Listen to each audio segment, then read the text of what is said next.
नमस्कार दोस्तों, आप सभी का स्वागत है एनकेपी प्रोडक्शन में। मैं हूं नीरज और चलिए आज आपको अपडेट करने जा रहे हैं। वो है Marwari college Ranchi vocational admission से रिलेटेड। तो ऐसा इंफॉर्मेशन साझा करने जा रहे हैं कि मारवाड़ी कॉलेज रांची में वोकेशनल में कौन से कोर्सेस होते हैं, उनका फी स्ट्रक्चर क्या होता है, क्या एलिजिबिलिटी क्राइटेरिया होती है और एडमिशन कहाँ से शुरू होगा, कैसे एडमिशन होगा, पूरा डिटेल में बात करने वाले हैं। आप अंत तक वीडियो पे बने रहेंगे। जो मेरे चैनल पे पहली बार आए, लाइक शेयर सब्सक्राइब कर ले, बगल के बेल आइकन को भी दबा लें ताकि हर तरह का अपडेट आपको टाइम टू टाइम मिलता रहे। ठीक है, नीचे डिस्क्रिप्शन में व्हाट्सएप का लिंक दिया हुआ, आप उस पर भी जुड़ सकते हैं ताकि आपको पल पल का अपडेट तुरंत मिल जाएगा कि एडमिशन कहाँ ओपन है, कैसे ओपन है, कैसे एडमिशन लेना है। ठीक है, चलिए दोस्तों, बात करने वाले आज जो वीडियो में बात होगा सिर्फ वोकेशनल कोर्सेज के लिए बात होगी और बात हम करने वाले हैं वो है आपका मारवाड़ी कॉलेज रांची से रिलेटेड। ये जो रांची है, मारवाड़ी कॉलेज रांची है, ये क्या है पहले आपको ये समझना बहुत जरूरी है। जब बहुत ज़रूरी इसलिए समझना है क्योंकि स्टूडेंट इस मारवाड़ी कॉलेज के पीछे पड़े रहते हैं। हमको एडमिशन चाहिए, कैसे भी हो जाए एडमिशन हो जाए, ये सब होता है। क्यों होता है? क्योंकि कुछ अलग है मारवाड़ी कॉलेज रांची। अलग इसलिए है क्योंकि यह जो है ये autonomous organization under Ranchi university है। An autonomous organization under Ranchi university. अब समझिएगा, दूसरे कॉलेजेस जो हैं वो नॉन ऑटोनॉमस है, ठीक है, और जो मारवाड़ी कॉलेज है वो ऑटोनॉमस है। तो इसका क्या होगा मतलब? इसका मतलब में है कि जो ऑटोनॉमस ऑर्गेनाइजेशन होते हैं इनके पास पावर होता है। क्या पावर होता है? अपने अनुसार एग्जाम करवाने का। एग्जाम सेंटर जो है इनका होम सेंटर होता है। ठीक है, मतलब कि आपका जो आगे का जितने भी एग्जाम होती है वो होम सेंटर होता है। इनके पास ऑथोरिटी रहती है कि आप सिलेबस अपने अनुसार डिजाइन कर सकते हैं। ठीक है, तो बहुत सारे ऐसे हैं जिसपे रांची यूनिवर्सिटी इसको इंटरफेयर नहीं कर सकता है। अपने अनुसार एग्जाम कर सकते हैं, अपने अनुसार एग्जाम का रिजल्ट निकाल सकते हैं, अपने अनुसार वो क्या कर सकते हैं, सिलेबस डिजाइन कर सकते हैं। ऐसा होता है पावर आपका अंडर ऑटोनॉमस ऑर्गेनाइजेशन। तो ये होता क्या है कि बाकी सारे कॉलेजेस जो हैं इस क्राइटेरिया में अगर फिट नहीं हो पाते हैं कि नॉन ऑटोनॉमस में है, तो उनको सारा इंस्ट्रक्शन जो है रांची यूनिवर्सिटी से फॉलो करना पड़ता है। तो आपका मारवाड़ी कॉलेज रांची जो है वो एक ऑटोनॉमस ऑर्गेनाइजेशन है। ठीक है, अब जब तक है तब तक तो है, जब हटेगा उस समय की फिर रांची यूनिवर्सिटी के अंडर में आ जाएगा। अभी हम बात करें एडमिशन 2025, ये जो एडमिशन 2025 और बात कर रहे हैं हम वोकेशनल कोर्सेज के बारे में। तो वोकेशनल कोर्सेज क्या होता है, नॉन वोकेशनल कोर्सेज क्या होती है, अब इस पे थोड़ा सा बात कर लें। इसको हम लोग बहुत बार सीबीसीएस भी बोलते हैं ना, सीबीसीएस, जिसको हम लोग ओल्ड कोर्स भी बोलते हैं। ठीक है, क्योंकि ये पहले से चला आ रहा है, तो ये जो सीबीसीएस आप देख लें, वोकेशनल देख लें, तो उससे घबराए नहीं। Non autonomous courses, non vocational courses में क्या क्या आती है? नॉन वोकेशनल कोर्सेज में आपका कॉमर्स आएगा, आर्ट्स आएगा, साइंस आएगा, जो कि जनरल कोर्सेज होते हैं। ठीक है, जनरल कोर्सेज। ठीक है, और वो जो जनरल कोर्सेज का जो एडमिशन होगा वो चांसलर पोर्टल के थ्रू से होता है। वो पूरे झारखंड के लिए सेम होता है, वो चांसलर पोर्टल के थ्रू से होता है। लेकिन अभी हम बात करने वाले हैं ये जो वोकेशनल कोर्स है ना, ये वोकेशनल कोर्स ये कुछ अलग कोर्सेज होती है जो वोकेशनल कोर्सेज पे दिया जाता है। तो अंडर ग्रेजुएशन की हम बात करें, यूजी की बात कर रहे हैं, जिसका आपका जो है टेन्योर होता है 3 ईयर का। ये जो जितने भी कोर्सेस आपको नीचे दिख रही है ना, ये 3 साल वाले हैं, मतलब 3 साल में आपका यूजी का कोर्स होगा। ठीक है, इस पे कौन सा कोर्स होता है? तो बीसीए, आप बीसीए जानते होंगे, बैचलर ऑफ कंप्यूटर एप्लीकेशन। तो इसका एडमिशन कैसे होगा? वो सीबीटी के थ्रू होगा। अब सीबीटी का फुल फॉर्म आपको पता ही होगा। सीबीटी का फुल फॉर्म क्या होता है? सीबीटी ये हो जाएगा कंप्यूटराइज बेस्ड टेस्ट, मतलब कि आपका एग्जाम के थ्रू से आपका बीसीए का एडमिशन होता है। पिछले बार भी हुआ है, और इसके लिए 12 पास चाहिए विद साइंस, और उसके साथ में मैथ होना चाहिए। आप 12 साइंस के साथ में किए हैं और उसमें मैथ है, तभी जाके आप बीसीए में एडमिशन ले पाएंगे, वो भी सीबीटी में। सीबीटी का एग्जाम देंगे तो सीबीटी जो है ऑब्जेक्टिव टाइप होता है। सीबीटी कंप्यूटराइज्ड बेस्ड टेस्ट होगा, ऑब्जेक्टिव टाइप होगा। पिछले बार भी हुई थी, जब आएगा उस समय आपको बता दिया जाएगा। अब बात करें BBA, bachelor of business administration, तो इसके लिए जो है आपका ये भी सीबीटी के थ्रू से होगा, और ये 12 पास इसमें भी अनिवार्य है। मतलब 12 पास, कोई भी सब्जेक्ट से 12 पास किए हैं, मतलब साइंस कॉमर्स आर्ट्स, तो आप कोई दिक्कत नहीं, एडमिशन ले सकते हैं। लेकिन इसके बाकायदा आपको सीबीटी क्लियर करना होगा। बीएससी आईटी की बात करें, बहुत सारे स्टूडेंट इसमें आते हैं, फिर जाकर के क्या होता है जब इसमें एडमिशन नहीं मिलता है तो फिर इस पे और इस पे फोकस करते हैं। तो ये जो बीएससी आईटी हो गया इंफॉर्मेशन टेक्नोलॉजी, बीएससी सीएस मतलब कंप्यूटर साइंस, इसके लिए जो है आपका 12th पास चाहिए with maths, 12 pass with math अगर नहीं है, 12 पास नहीं है तो आप इस पे 12 पास साइंस के साथ में अगर मैथ नहीं है तो फिर आप अप्लाई नहीं कर सकते बीसी और ये सब के लिए, ठीक है। अब ये जो है आपका ये डायरेक्ट मेरिट बेसिस पे होता है, यहाँ पे हमने लिखे ना, लिख रहे हैं मेरिट बेसिस। तो मेरिट बेसिस क्या होगा भाई, तो मेरिट बेसिस ये होता है कि आप फॉर्म भरे, फॉर्म के अनुसार जितने लोगों ने फॉर्म भरा है उनका कट ऑफ आता है और जाति वाइज कट ऑफ होता है, ये चीज याद रखिएगा। जनरल होता है ST, SC, OBC, BC1, BC2, EBC, BPL, ये सब का अलग अलग कट ऑफ रहता है, आसमान जमीन का अंतर होता है, याद रखिएगा।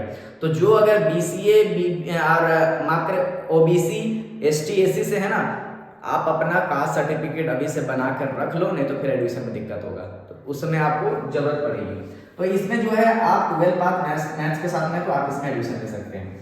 अब आगे की बात करें बीएससी बायोटेक्नोलॉजी, ये भी आपका सीबीटी के थ्रू होता है और यहाँ पर ये डिपेंड करता है कि आपका स्टूडेंट कितना अप्लाई किया है उसके अनुसार सीबीटी होता है, लेकिन इसमें 12 पास चाहिए विथ साइंस और उसमें बायोलॉजी होना चाहिए, ठीक है। अब हम आगे की बात करें तो BAFD bachelor of arts fashion designing, 12 पास किसी भी सब्जेक्ट से है तो आप कर सकते हैं, मतलब साइंस कॉमर्स आर्ट्स किसी से भी है आप कर सकते हैं, bachelor of arts fashion designing. और एक नया कोर्स है जो पिछले बार आया है, ट्रेंड में है और इसमें बहुत अच्छा है आगे का स्कोप के लिए, BSc AI एंड ML, इसका फुल फॉर्म है BSc in artificial intelligence and machine learning, ठीक है।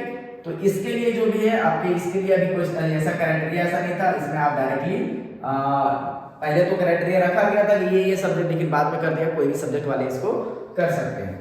उसके बाद में आते हैं CND, 12 पास कोई भी है वो CND कर सकते हैं। तो ये सब जो है आपका BAFD, BSc AI and ML, CND, और बात करें आपका ITCS, ये जो है मेरिट बेसिस पे होता है। अब डिपेंड करता है, अगर ज्यादा एप्लीकेंट है तो इस पे क्या होगा कि CBT हो जाए, लेकिन वो होता नहीं है, जनरली आपका BCA, BBA और बात करें हम यहाँ पे बायोटेक, ये आपका जो है CBT के थ्रू से होता है। ये फॉर्म कहाँ से भरा जाएगा, वो फॉर्म भरा जाएगा admission through college official website, मतलब कॉलेज के ऑफिशियल वेबसाइट से फॉर्म भरा जाएगा और कहीं भी नहीं, ऑफलाइन माध्यम नहीं है। आप यहाँ पर बचेंगे, बहुत सारे बच्चे क्या करेंगे ना कि दलालों के चक्कर में पड़ जाता है, दलालों के चक्कर में मत पड़े, जिनका मेरिट होगा, जो CBT क्लियर होगा वही एडमिशन ले पाएंगे। यहाँ पे दलाल क्या करेंगे, आएंगे और आपको क्या करेंगे कि हम एडमिशन करा देंगे, आ जाओ हम करा देंगे, लेकिन आपका मेरिट बेसिस पे होगा, लेकिन आपको ठग लेंगे। इसलिए कोशिश कीजिए कि किसी भी तरह का दलाल के चक्कर में ना पड़े। अब यहाँ पे हम बात करें इसका फी क्या होने वाला है, इसका जो जितने भी कोर्सेस हैं, यूजी वाला जो कोर्स है ना, इसका 15,000 से लेकर के 20,000 के बीच में होने वाला है और पर ईयर लगता है, ठीक है, पर सेमेस्टर नहीं। यहाँ पे देखिए आपका 6 सेमेस्टर हो जाएगा, 3 साल है तो 3 साल है तो आपका 6 सेमेस्टर हो जाएगा, तो 3 साल पैसा लगेगा आपका, ठीक है। इसके साथ साथ में 3 साल ही पैसा लगेगा। और नॉर्मली होता क्या है कि 14,000, 15,000, 16,000, 17,000 इस तरह से होता है, 20,000 तक भी नहीं पहुंचता है, लेकिन हम इसमें एक रेंज बता दिए 15,000 से 20,000 के बीच में। अगर आप हर साल इन्वेस्ट करना चाहते हैं, कर सकते हैं, तभी आप इस पे एडमिशन ले जाएंगे, तो बीच में आपको बैकआउट करना पड़ेगा। बात करें आपका डिप्लोमा के लिए, तो डिप्लोमा के लिए सिर्फ एक ही कोर्स यहाँ पे अवेलेबल है, diploma in photography film making, ठीक है। Diploma in photography film making जो है उसका भी जो कोर्सेज के लिए फी जो होती है 15,000 से 20,000 के बीच में होता है। बात करें 12 पास कोई भी सब्जेक्ट से हो, लेकिन कंप्यूटर का नॉलेज हो तो आप इस पे एडमिशन ले सकते हैं। सर्टिफिकेट कोर्स एक होता है जो 1 साल का ही होता है, इसका भी अगर रेंज बात करें 15,000 से 20,000 के बीच में होता है, जो कि आपका अमानत कोर्स होता है। अमानत जमीन वाला नापते हैं ना, जी हाँ वही वाला। तो इसमें जो है IAC पास कोई भी है, आईकॉम वाले अप्लाई नहीं कर पाएंगे इसमें, IAC वाला जो है वो अमानत कोर्स पे एडमिशन ले सकते हैं। इनका भी फॉर्म कहाँ से फिलअप होता है, एडमिशन थ्रू ऑफिशियल वेबसाइट के थ्रू से होता है, ठीक है। अब आगे की हम बात करें तो वो है आपका PG, मतलब पोस्ट ग्रेजुएशन। पोस्ट ग्रेजुएशन में वोकेशनल कोर्सेज में क्या क्या अवेलेबल है मारवाड़ी कॉलेज रांची में, तो बात करें यहाँ पे आपका एमसीए अवेलेबल है, जिनका एडमिशन सीबीटी बेसिस पे होता है, मतलब computer based test, computerised based test. MBA के लिए सीबीटी की जरूरत होती है।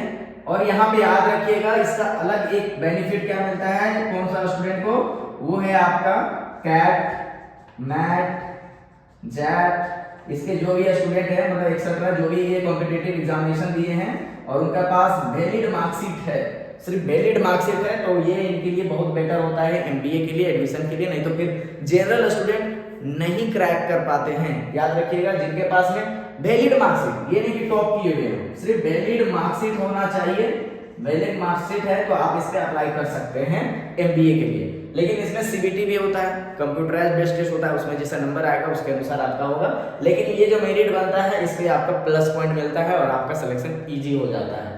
वहीं पे बात करें एमएससी बायोटेक्नोलॉजी होता है और एमएएफडी होता है, मतलब कि masters in arts fashion designing. अब आपको एलिजिबिलिटी क्राइटेरिया के बारे में बताएं तो बीसीए कौन कर सकते हैं, तो बीसीए जो है बीसीए, बीएससी आईटी, बीसीएस वाले फिर आप क्या कर सकते हैं एमसीए कर सकते हैं। वहीं पर एमबीए कौन कर सकते हैं, तो कोई भी ग्रेजुएट हैं वो कर सकते हैं, कोई दिक्कत नहीं है। एमएससी बायोटेक कौन कर सकते हैं, जो बीएससी बायोटेक करके आए हैं वही एमएससी बायोटेक कर सकते हैं। एमएएफडी कौन कर सकते हैं, तो कोई भी नहीं जो आपका बीएएफडी किया हुआ है वही एमएएफडी कर सकता है। अब इसकी चार्जेस क्या होती है, तो इसका चार्जेस 20,000 से लेकर के 30,000 के बीच होता है। तो 20,000 से 30,000 ये आप रखिएगा, 20 मत मानिएगा, 25 मत मानिएगा, 30 ही मान के चलिए, क्योंकि 30,000 रुपया पर सेमेस्टर। याद रखिएगा उधर मैंने पर ईयर बताया था, ये आपका पर सेमेस्टर, मतलब कि यहाँ पे ये 2 साल की कोर्सेस होती है। ये जो आपका पीजी वाला है 2 साल की कोर्सेस हो गई, 4 सेम हो गया, तो हर सेम में आपको लगभग 30,000 रुपया आपको पे करना पड़ेगा, तब जाकर के आप इसको कंप्लीट कर पाएंगे। इनका भी फॉर्म जो है पीजी वाला पूरा फॉर्म जो है कहाँ से भराया जाता है, वो भी आपका कॉलेज के ऑफिशियल वेबसाइट से भराया जाएगा। तो कॉलेज का मारवाड़ी कॉलेज के ऑफिशियल वेबसाइट से ही वोकेशनल का एडमिशन होता है पूरा। ये कोर्सेज अवेलेबल है मारवाड़ी कॉलेज रांची में, जो आना चाहते हैं वो तैयारी कर लें पहले से और सर्च भी थोड़ा सा कर लीजिए जब भी फॉर्म भरिएगा। ये मारवाड़ी कॉलेज का फॉर्म भर रहे हैं, इसके साथ साथ में बैकअप जरूर लीजिएगा, क्योंकि यहाँ पे बहुत सारा फॉर्म फिलअप किया जाता है। अच्छा परसेंटेज है, बहुत अच्छी बात है। और जिनका कम परसेंटेज लगता है कि एडमिशन नहीं हो पाएगा तो वो बैकअप लेके चलिएगा, मतलब इसके साथ में किसी और जगह का फॉर्म भर के रखिएगा ताकि आपका एडमिशन मिस ना हो और 1 साल बर्बाद ना हो, ठीक है। लेकिन दलाल के चक्कर में ना पड़े, मैं फिर से बताना चाहूंगा दलालों के चक्कर में ना पड़े। अब बात करें कि इसमें कब होगा एडमिशन, भाई इतना दिन हो गए कब होगा एडमिशन, है ना। तो 12th का जो रिजल्ट है ना, मैं इसको थोड़ा सा मिटा दूं तो ताकि आपको अच्छा हो जाए, अच्छा से दिख जाए, ठीक है। हम बात करें कि यहाँ पे 12th का रिजल्ट, जब तक 12th का रिजल्ट नहीं आएगा तब तक अप्लाई नहीं कर पाएंगे, क्योंकि 12th का रिजल्ट आएगा उसके बाद अप्लाई होगा। और इसके साथ साथ में हम अगर बात करें कि जब तक 12th का रिजल्ट नहीं आता है जैक बोर्ड का और सीबीएसई का, ठीक है, आईसी, उसके बाद में आपका और भी अलग अलग बहुत सारा बोर्ड होता है, तो सारा बोर्ड का जो है रिजल्ट जब तक नहीं आ जाता तब तक फॉर्म क्लोज नहीं होती है। और जब फॉर्म कब स्टार्ट होता है, जब कम से कम सीबीएसई जैक एंड सीबीएसई का रिजल्ट आ जाता है तब जा करके आपका फॉर्म निकलता है।